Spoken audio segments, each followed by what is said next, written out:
wa asyhadu anna Muhammadan abduhu wa rasuluh.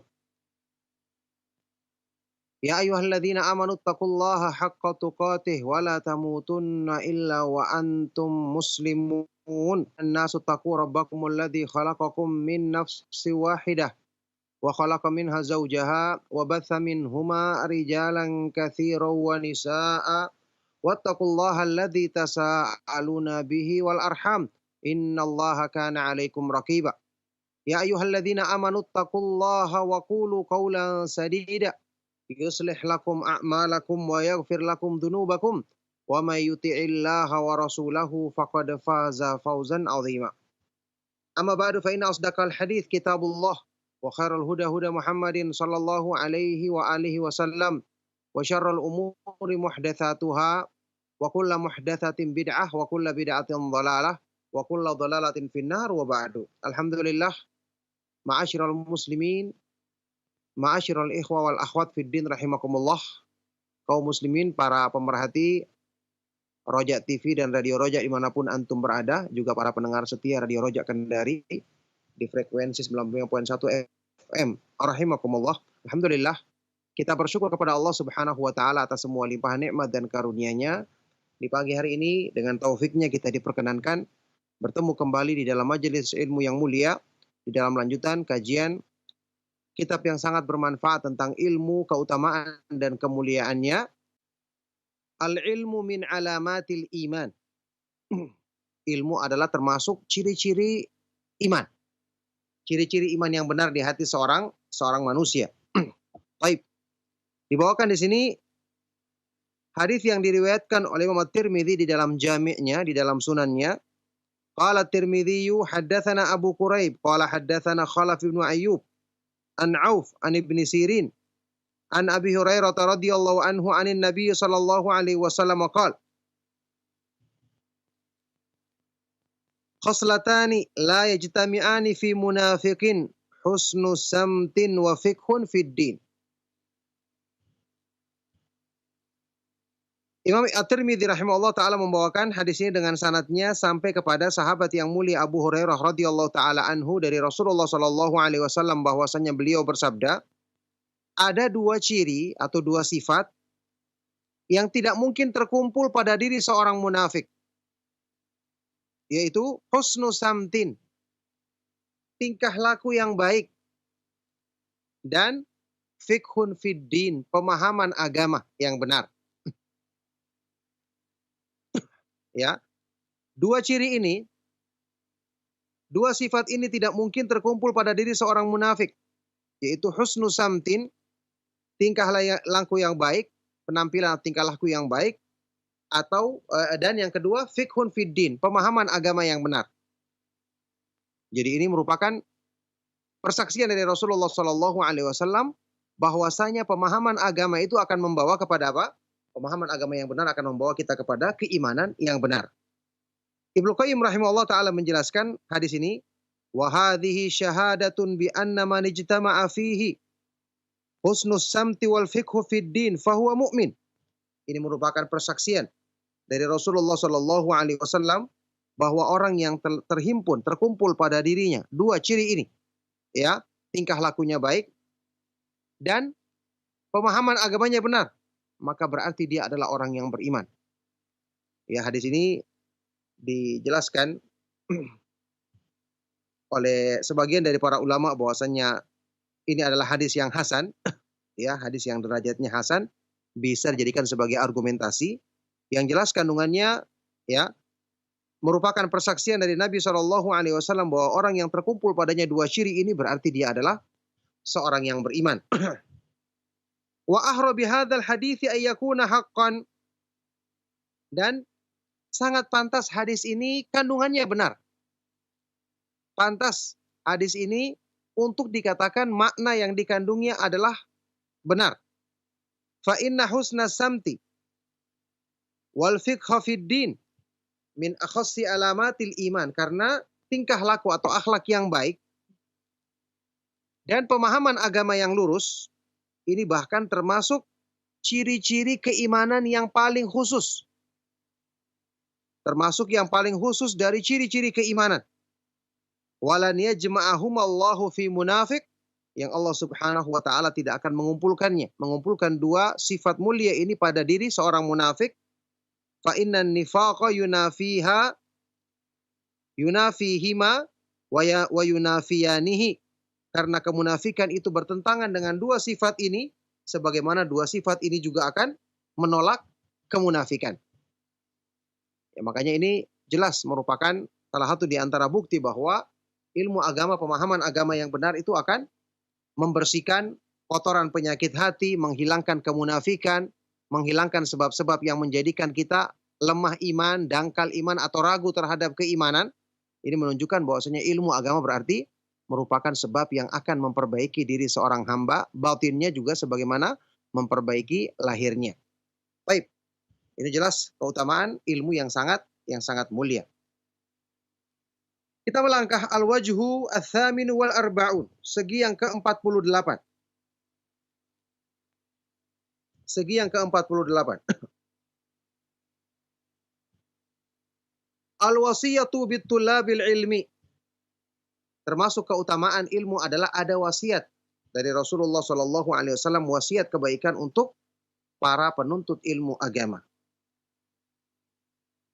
Ibnu Qayyim rahimahullah taala berkata, "Anna Nabiyya sallallahu alaihi wasallam awsa bi talabatil ilmi khairan wa ma dzaka illa li fadli matlubihim wa syarafih." Bahwa Nabi Shallallahu Alaihi Wasallam memberikan wasiat kebaikan untuk para penuntut agama, orang-orang yang mempelajari petunjuk agama. Yang ini tidak lain, ya, dikarenakan keutamaan dan kemuliaan ilmu yang sedang mereka cari, yang sedang mereka tuntut. Makanya Nabi SAW memberikan perhatian untuk menyampaikan wasiat khusus, wasiat kebaikan untuk mereka. Kita lihat.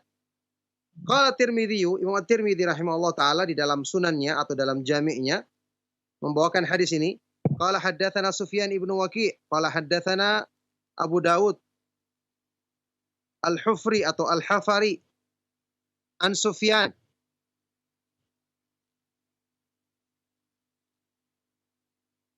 an Abi Harun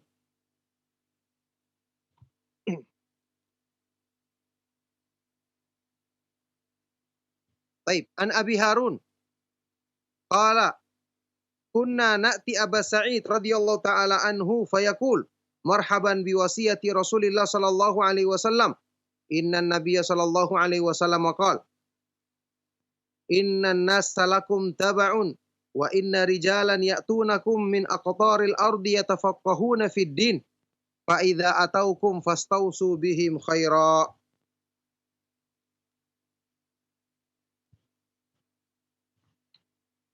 At-Tirmidzi rahimahullah taala, Imam At-Tirmidzi membawakan hadis dengan sanadnya sampai kepada Abu Harun Al-Abdi. Dia berkata, kami datang menuntut ilmu kepada sahabat Abu Sa'id Al-Khudri radhiyallahu taala anhu. Ini sahabat yang mulia yang sudah kita ketahui, salah satu di antara 7 orang sahabat Nabi Shallallahu Alaihi Wasallam yang paling banyak meriwayatkan hadis beliau, Abu Sa'id Al-Khudri, Sa'ad ibnu Malik ibnu Sinan radhiyallahu taala anhu. Kami mendatangi sahabat Abu Sa'id Al-Khudri untuk menuntut ilmu, maka beliau berkata, marhaban, selamat datang dengan wasiatnya Rasulullah Sallallahu Alaihi Wasallam. Sesungguhnya Rasulullah Sallallahu Alaihi Wasallam bersabda, sesungguhnya innan nasa lakum taba'an. Bahwa Rasulullah Sallallahu Alaihi Wasallam bersabda, innan nasa lakum taba'an.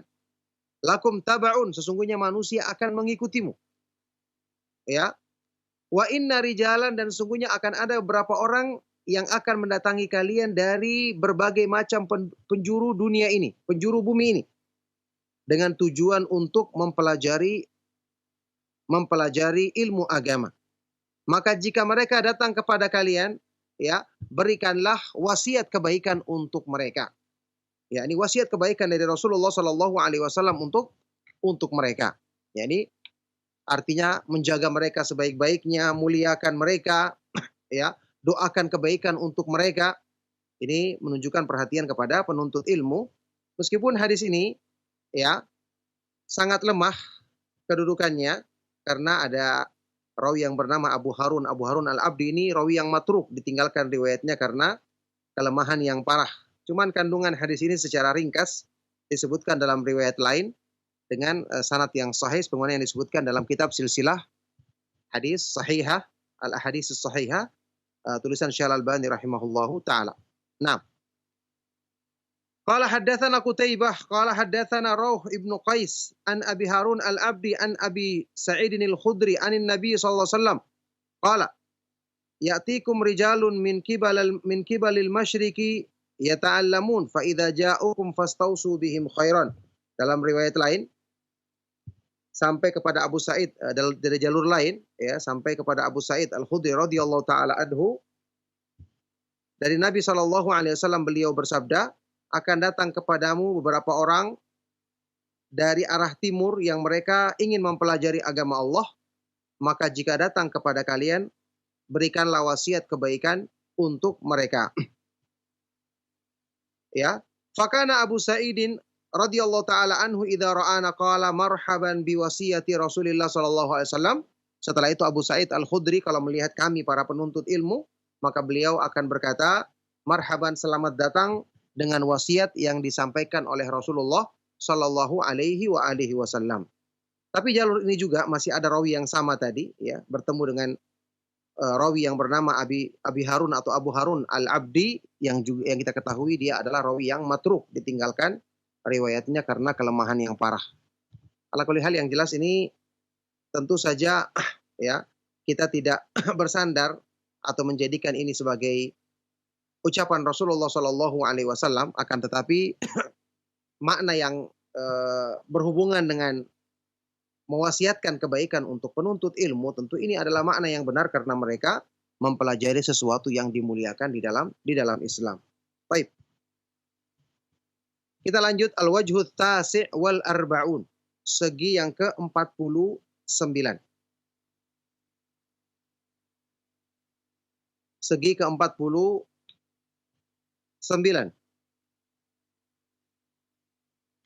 Talabul ilmi min afdalil hasanat. Menuntut ilmu termasuk seutama-utama kebaikan.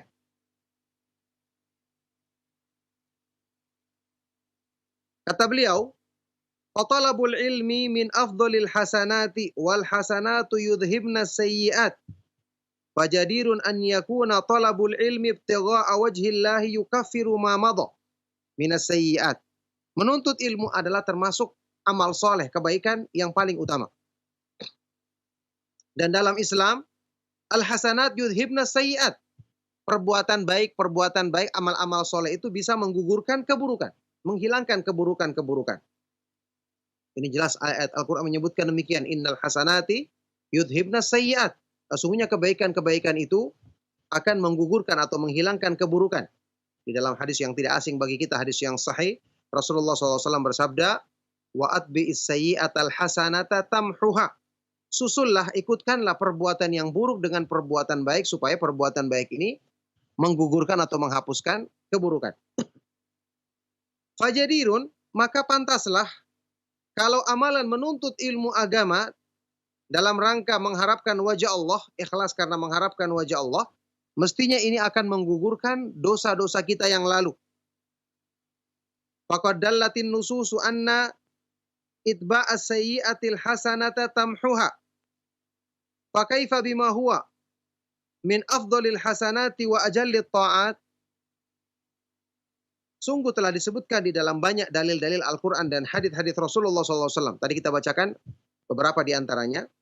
Bahwa mengikutkan perbuatan baik dengan mengikutkan perbuatan buruk dengan kebaikan setelahnya, itu akan menjadikan kebaikan itu menghapuskan keburukan.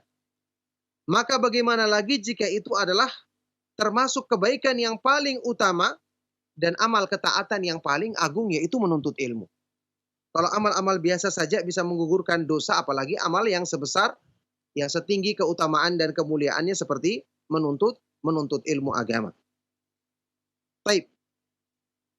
Wa qad ruwiya an Umar bin Al-Khattab radhiyallahu anhu, diriwayatkan dari sahabat yang mulia Umar bin Al-Khattab radhiyallahu taala anhu, Inna rajula la yakhruju min manzilihi wa alaihi minadh-dhunubi mithlu jabal ittihamah fa idza sami'al ilma khafa wa raja'a wa tab fansarafa ila manzilihi wa laysa alaihi dhanbun fala tufariku majalisal ulama. Sesungguhnya ada seorang yang dia benar-benar keluar dari rumahnya dengan membawa dosa yang sangat besar seperti gunung-gunung Tihamah. Banyak dosanya, besar-besar dosanya. Akhirnya dia pun menghadiri majelis ilmu. Ketika dia mendengarkan ilmu, akhirnya dia takut. Dia segera rujuk kembali kepada Allah dan bertobat. Maka ketika dia pulang ke rumahnya dalam keadaan dia tidak punya dosa sama sekali, maka janganlah kalian menjauhi majelis-majelis ilmu yang disampaikan oleh para ulama, oleh orang-orang yang berilmu. Karena ini adalah termasuk seutama-utama kebaikan yang menjadi sebab seorang hamba akan meninggalkan keburukannya, akan pulang ke rumahnya dalam keadaan insya Allah diampuni dosa-dosanya setelah dia bertobat kepada Allah disebabkan bimbingan petunjuk ilmu. Nah, ini juga ya menunjukkan keutamaan yang besar dari menuntut ilmu. Al-Wajhul Khamsun, kemudian segi yang ke-50. Mubahatul malaikati bi talabatil ilmi. Ya, para malaikat membanggakan, saling membanggakan para penuntut ilmu. Ibnu Qayyim rahimahullah taala berkata,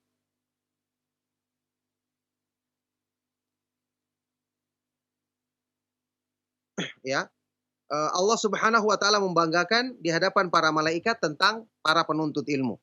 Innallaha tabaraka wa ta'ala yubahil malaikata bil qaumil ladzina yatadzakaruna al-ilma wa yadhkuruna Allah wa yahmadunahu ala ma manna alaihim bihi minhu.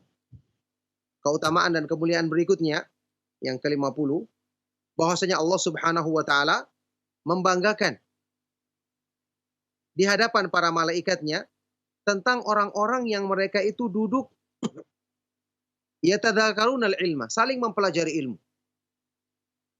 Mereka berzikir kepada Allah Subhanahu wa taala, memujinya atas nikmat karunia yang Allah berikan kepada mereka. Ini keutamaan dan kemuliaan yang besar bagi ilmu dan penuntutnya, karena Allah Subhanahu wa taala membanggakan mereka di depan makhluk-makhluknya yang paling mulia. Di depan makhluk-makhluknya yang termasuk paling mulia, yaitu para malaikat alaihi wassalatu wassalam. Qala Tirmidzi, Umat Tirmidzi meriwayatkan di dalam sunannya, hadis ini juga diriwayatkan dalam Sahih Imam Muslim. Haddatsana Muhammad ibnu Bashar qala haddatsana marhum ibnu Abdul Aziz Al-Attar qala haddatsana Abu Na'amah an Abi Uthman an Abi Sa'id radhiyallahu taala anhu qala. Imam Tirmidzi membawakan dengan sanadnya sampai kepada sahabat yang mulia yang tadi, Abu Sa'id Al-Khudri radhiyallahu taala anhu, beliau berkata, kharaja Muawiyah ilal masjid faqala ma yujlisukum qalu jalasna nadhkurullah azza wa jal qala Allahi ma ajlasakum illa dhalik qalu Allahi ma ajlasana illa dhalik qala ama inni lam astahlifkum tuhmatan lakum wa ma kana ahadun bimanzilati min Rasulillah sallallahu alaihi wasallam aqalla hadithan anhu minni inna Rasulullah sallallahu alaihi wasallam kharaja ala halqati min ashabihi qala ma yujlisukum qalu jalasna nadhkurullah wa nahmaduhu lima hadana lil Islam wa manna alaina bika qala Allahi ma ajlasakum illa dhalika qalu Allahi ma ajlasana illa dhalik qala ama inni lam astakhlifkum tuhmatan lakum innahu atani Jibrilu fa akhbarani anna Allah ta'ala yubahi bikumul malaikah. Ini hadis yang sahih bahwa penuntut ilmu adalah makhluk-makhluk yang Allah muliakan sampai Allah banggakan mereka di hadapan para malaikatnya. Orang-orang yang duduk untuk mempelajari agama Allah, untuk mensyukuri nikmat Allah, untuk mempelajari keimanan, apalagi mempelajari tauhid dan mempelajari cara beribadah yang benar kepada Allah Subhanahu wa taala. Kata Ibnu Qayyim rahimahullah taala, fahaula'i kanu qad jalasu yahmadunallaha bi dzikri awsafihi wa alaihi wa yuthnuna alaihi bidzalik wa yadhkuruna husnal Islam wa ya'tarifuna lillahi bil fadlil azim idh hadahum lahu wa manna alaihim bi rasuli. Mereka yang dipuji dalam hadis ini adalah mereka yang duduk di majelis ilmu untuk memuji Allah Subhanahu wa taala dengan menyebutkan sifat-sifat kesempurnaannya, nikmat yang agung yang dilimpahkannya. Mereka menyanjung memuji Allah Subhanahu wa taala dengan kemuliaan ini. Mereka menyebutkan tentang kebaikan Islam, mengakui karunia yang agung yang Allah berikan kepada mereka dengan Allah berikan hidayah untuk mengenal Islam dan menganugerahkan karunia dengan mengutus Rasulnya Shallallahu Alaihi Wasallam. Kata Ibnu Qayyim, wa hadza asyrafu ilmin alal itlaq. Inilah ilmu yang paling mulia secara mutlak. Ilmu yang dipelajari padanya tentang mengagungkan Allah. Tentu ilmu tauhid yang paling utama, ilmu tentang iman. Mempelajari cara berzikir yang benar sesuai dengan sunnah Rasulullah Shallallahu Alaihi Wasallam, cara beribadah. Wala yu'na bihi illa rasihuna fil ilmi fa innahu yatadammanu ma'rifatallahi wa sifatihi wa af'alihi wa dinihi wa rasulihi. Dan tidaklah memberikan perhatian tentang ilmu ini kecuali orang-orang yang rasikh, yang punya ilmu yang mendalam. Karena ilmu seperti ini terkandung di dalamnya ma'rifatullah, mengenal Allah. Mengenal sifat-sifat kesempurnaannya, perbuatan-perbuatannya yang maha terpuji. Mengenal agama Allah yang mulia dan mengenal Rasulullah Sallallahu Alaihi Wasallam, Rasul Allah Subhanahu Wa Taala yang agung. Wa mahabbata dzalika wa ta'dhimahu wal faraha bihi. Kemudian mencintai itu, mencintai Allah, mencintai agamanya, mengagungkannya, merasa gembira ketika memahami dan mengamalkan agama. Wa ahra bi ashabi hadzal ilmi an yubahiyallahu bihim al malaikah. Maka pantaslah orang yang memiliki ilmu yang bermanfaat, yang agung seperti ini untuk dibanggakan oleh Allah Subhanahu wa taala di hadapan para malaikatnya. Maka ini jelas menunjukkan keagungan dan keutamaan ilmu. Ya, kata beliau, wa qad basyara an-nabiy sallallahu alaihi wasallam ar-rajul alladhi kana yuhibbu surat al-ikhlas wa qala uhibbuha li'annaha sifatur rahman azza wa jalla. Faqala hubbuka iyyaha adkhalakal jannah. Rasulullah Shallallahu Alaihi Wasallam memberikan kabar gembira kepada seorang sahabat yang mencintai surat Al-Ikhlas, surat Qul Huwallahu Ahad. Ini hadis sahih riwayat Imam Bukhari Muslim. Sahabat ini mengatakan, saya mencintai surat Al-Ikhlas karena surat ini mengandung sifat-sifat kesempurnaan Allah Azza wa Jal. Maka Rasulullah SAW bersabda, kecintaanmu kepada surat ini akan masukkan kamu ke dalam surga. Wa fi lafdin akhar, dalam lafaz lain, juga hadis riwayat Bukhari Muslim, akhbiruhu anna Allah yuhibbu, sampaikan kepada orang itu bahwasanya Allah Subhanahu wa taala mencintainya. Padalla ala anna man ahabba sifatillahi ahabbahullahu wa adkhalahul jannah.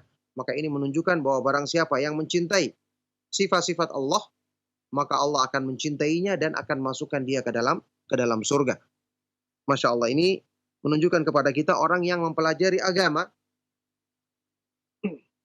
ya, orang-orang yang mempelajari agama Allah, utamanya mempelajari tentang tauhid, mempelajari tentang keindahan nama-nama dan sifat-sifat Allah, keindahan Islam, mempelajari sempurnanya petunjuknya Rasulullah Shallallahu Alaihi Wasallam. Ini adalah orang yang mengusahakan untuk tumbuhnya cinta dalam dirinya kepada Allah Subhanahu wa taala, nama-namanya, sifat-sifatnya, kepada agamanya, kepada Rasulnya Shallallahu Alaihi Wasallam. Maka orang-orang seperti inilah yang tentu pantas untuk dibanggakan di hadapan para malaikatnya sebagaimana yang disebutkan dalam keutamaan besar di dalam hadis ini. Wal jahmiyatu asyaddu nasi nafratan wa tanfiran an sifatihi wa nu'uti kamalihi. Yu'aqibuna wa yadhummuna man yadhkuruha wa yaqra'uha wa yajma'uha wa ya'tani biha. Sedangkan orang-orang Jahmiyah, orang-orang yang menolak sifat-sifat Allah, na'udzubillahi min dzalik, ini kelompok yang sesat. Mereka menolak nama-nama dan sifat-sifat kesempurnaan Allah Subhanahu wa taala. Mereka ini adalah orang yang paling jauh, yang paling berpaling, yang selalu paling keras berpaling, ya. dari sifat-sifat Allah, dari sifat-sifat kemuliaan dan kesempurnaan Allah.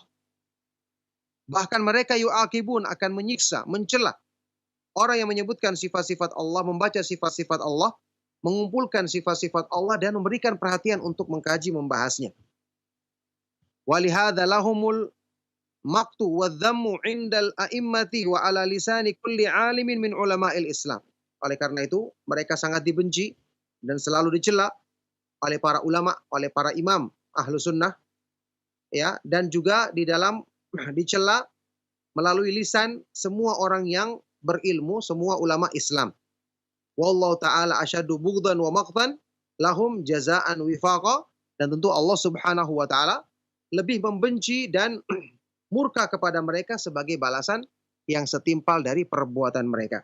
Karena mereka tidak suka membahas tentang kesempurnaan sifat-sifat Allah, maka Allah Subhanahu wa taala juga tidak mungkin akan menganugerahkan kecintaannya kepada mereka ini. Bahkan Allah sangat membenci dan memurkai mereka-mereka yang menolak ya, membenci untuk mengkaji kemahasempurnaan, kemahatinggian nama-nama dan sifat-sifat Allah Subhanahu wa taala.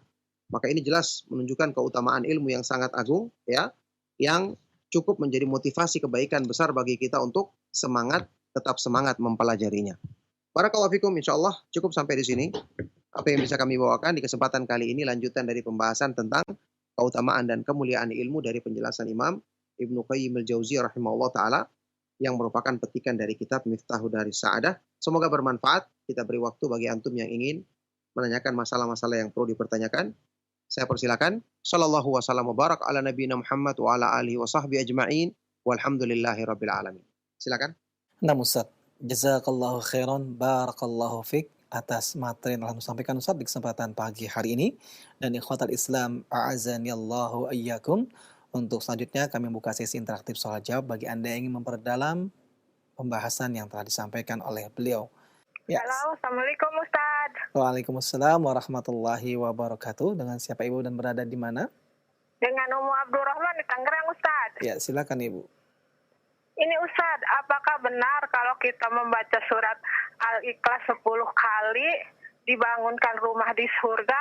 Apakah itu bacanya setiap hari atau bagaimana ya Ustaz? Baik, terima kasih Ibu. Mohon penjelasannya ya Ustaz. Terima kasih. Assalamualaikum. Waalaikumsalam warahmatullahi wabarakatuh. Dan kepada Ustadz kami persilakan untuk menjawab. Silakan Ustadz.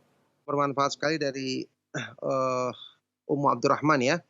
Semoga Allah Subhanahu wa taala senantiasa melimpahkan kebaikan kepada beliau. Tentang hadis yang ditanyakan tadi, barang siapa yang membaca surat Al-Ikhlas 10 kali akan dibangunkan baginya rumah di surga. Saya tidak ingat tentang hadis ini, apakah ada hadis yang sahih yang menyebutkan demikian. Cuman kita sampaikan kepada beliau, kalau seandainya kita dapatkan hadis seperti ini, kita lihat riwayatnya. Kalau disebutkan sekedar membaca saja berarti batasan waktu karena tidak ditentukan waktunya dalam hadis tersebut. Ya, jadi kita lihat, kita teliti lafaz hadisnya. Kalau kita ada baca hadisnya dan diterangkan hadisnya sahih, misalnya disahihkan oleh ulama yang memang diperhitungkan dalam masalah menghukumi hadis Rasulullah SAW, maka kita lihat lafaz hadis ini. Kalau tidak disebutkan waktunya, maka tidak kita khususkan dengan waktu tertentu. Kalau disebutkan waktu atau jumlahnya, maka kita berpegang dengan waktu dan jumlah tersebut. Nah, barakallahu fikum. Nah, Ustaz, wafik barakallah, jazakallah khairan atas jawaban yang telah antum sampaikan Ustaz. Dan ikhwatal Islam azanillahu ayyakum. Masih kami angkat pertanyaan melalui telepon. Ya, silakan. Halo, Assalamualaikum warahmatullahi wabarakatuh. Waalaikumsalam warahmatullahi wabarakatuh. Dengan siapa Ibu dan berada di mana? Dari Ummu Sabila di Pekanbaru, Ustaz. Ummu Sabila di Pekanbaru, silakan ya Ummu. Assalamualaikum warahmatullahi wabarakatuh, Ustaz. Waalaikumsalam warahmatullahi wabarakatuh. Saya mau tanya, hadis Rasulullah SAW tentang berkurban. Beliau berkurban lalu beliau berniat untukku, keluargaku dan umatku. Jadi yang saya tanyakan di sini, untuk umatku itu apakah untuk kita, Pak Ustadz? Berarti otomatis kita udah berkurban walaupun kita tidak berkurban gitu. Mohon penjelasannya Pak Ustadz. Ya, terima kasih Bu. Ya. Kalau khair. Wa jazakallahu khairan. Waalaikumsalam warahmatullahi wabarakatuh. Dan kepada Ustadz kami persilakan untuk menjawab. Silakan Ustadz. Pertanyaan bermanfaat sekali dari beliau tadi, ibu yang bertanya. Semoga Allah Subhanahu wa taala ya melimpahkan kebaikan rahmatnya kepada beliau dan kepada kita semua. Ya, hadis yang disebutkan tadi memang hadis yang sahih.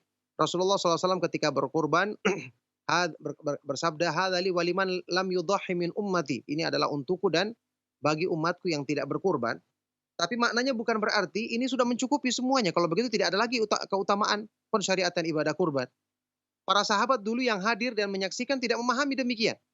Tapi mereka memahami ini adalah wujud rahmat atau kasih sayangnya Rasulullah SAW kepada umatnya, ya, untuk menjadikan mereka ikut serta mendapatkan keutamaan dan pahala tersebut. Maka tetap pensyariatan kurban berlaku sampai di akhir zaman. Tidak ada yang mengatakan karena ini Rasulullah SAW mengatakan untuk umatku berarti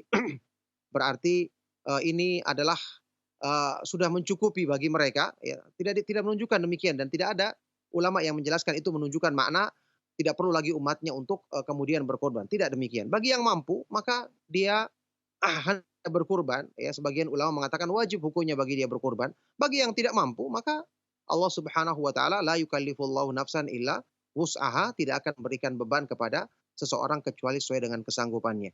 Jadi tetap kita disyariatkan untuk berkurban bagi yang punya kemampuan. Nah, barakallahu fikum.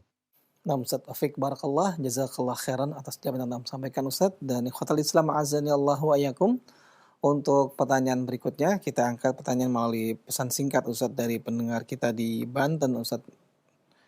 Mungkin pembahasan ini di luar tema Ustaz tentang bagaimanakah duduk iftiras pada rakaat terakhir sholat yang 2 rakaat.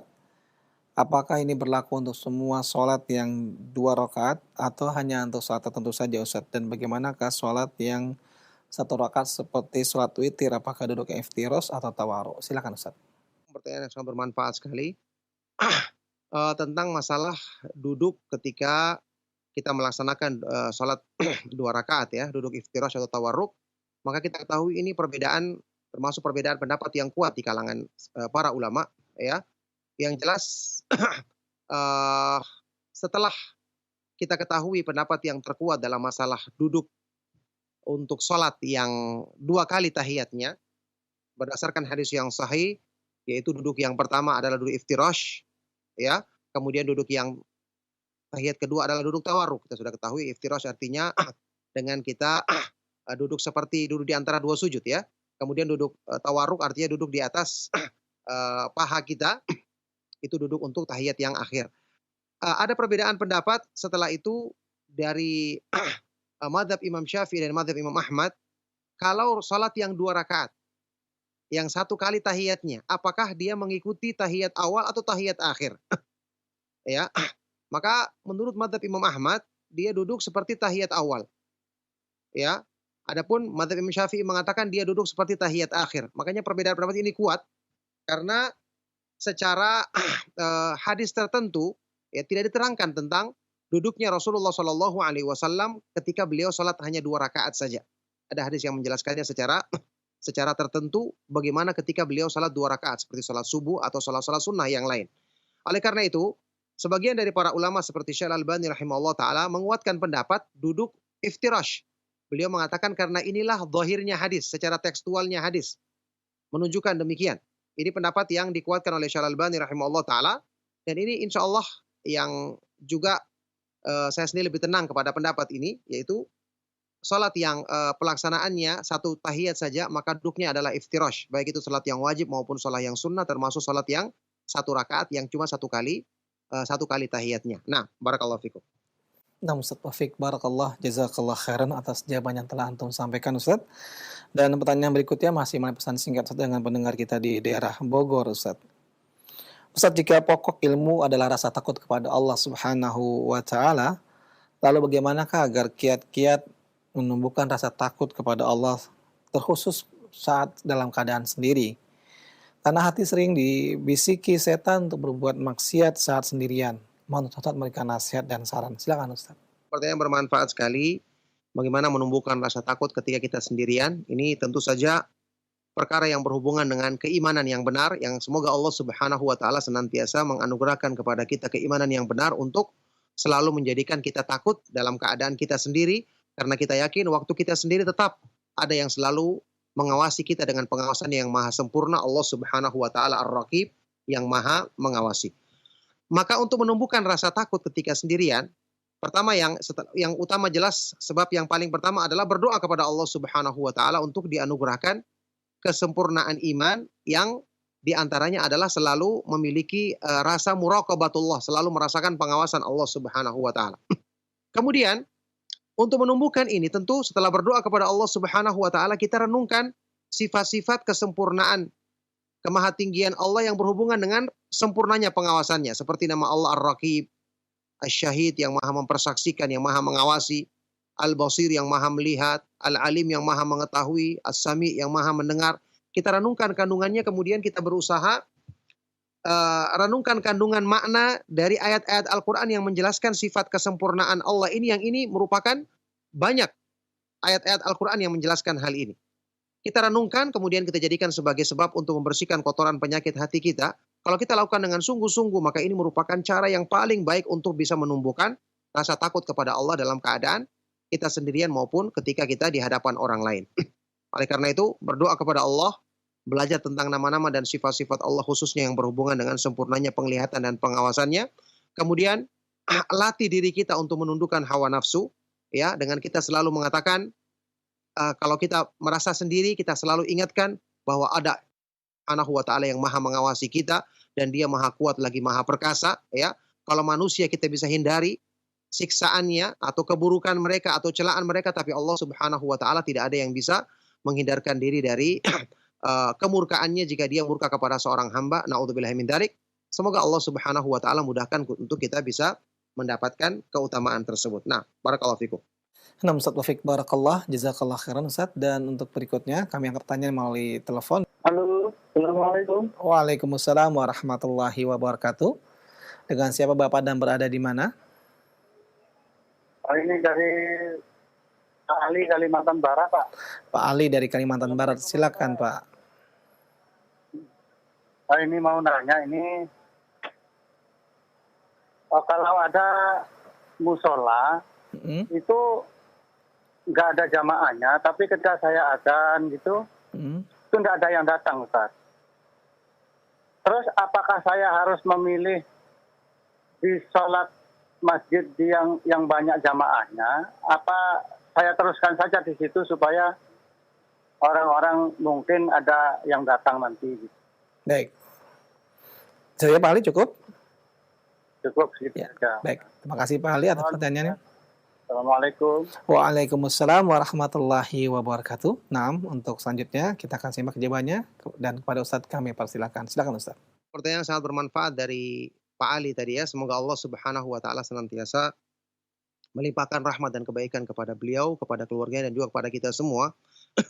Maka pertanyaan tadi, kalau seandainya musola itu adalah masjid di kampung tersebut atau di desa tersebut yang harusnya dimakmurkan oleh penghuninya, maka tetap mengumandangkan adzan, kemudian berusaha untuk memanggil orang agar bisa melaksanakan sholat berjamaah, maka ini yang harus diusahakan, dilakukan.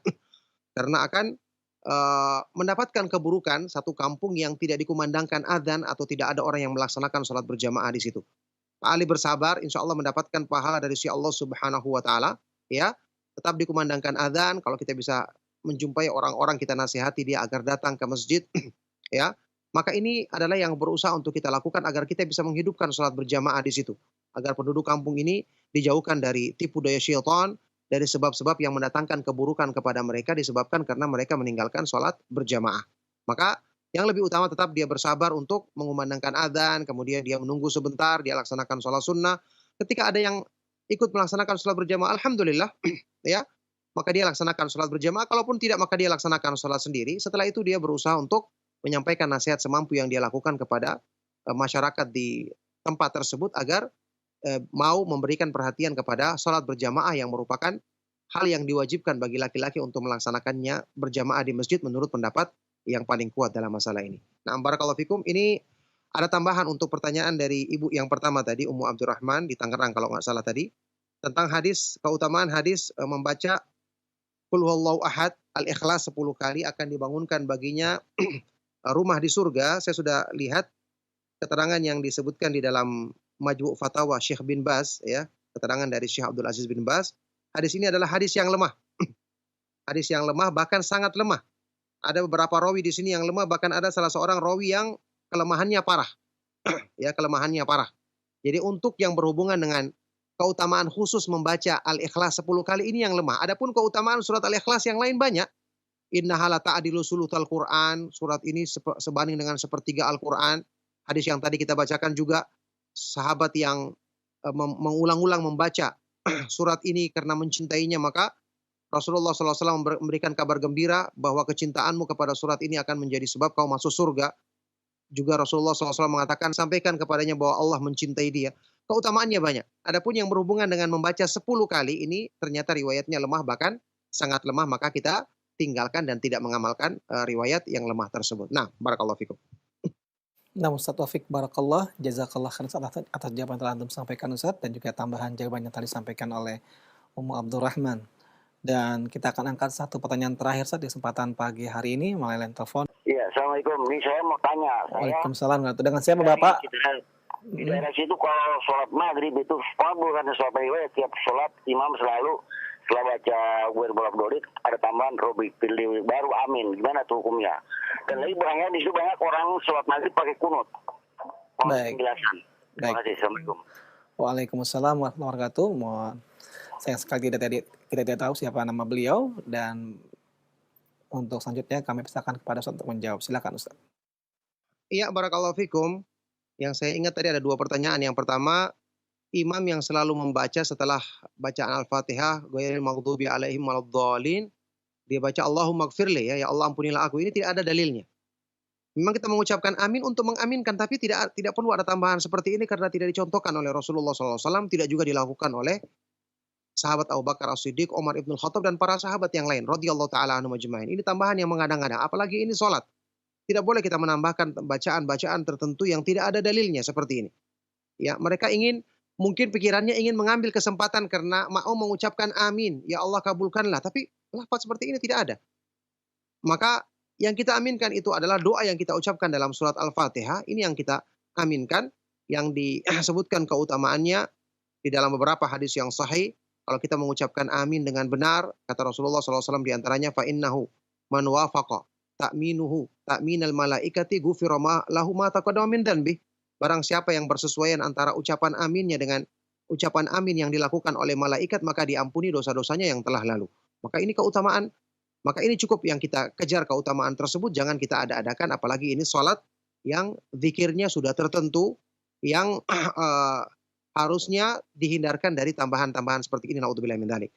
Yang kedua tadi kalau nggak salah dengar pertanyaannya, kalau tidak salah ingat, pertanyaan tentang orang yang melaksanakan kunut di salat maghrib.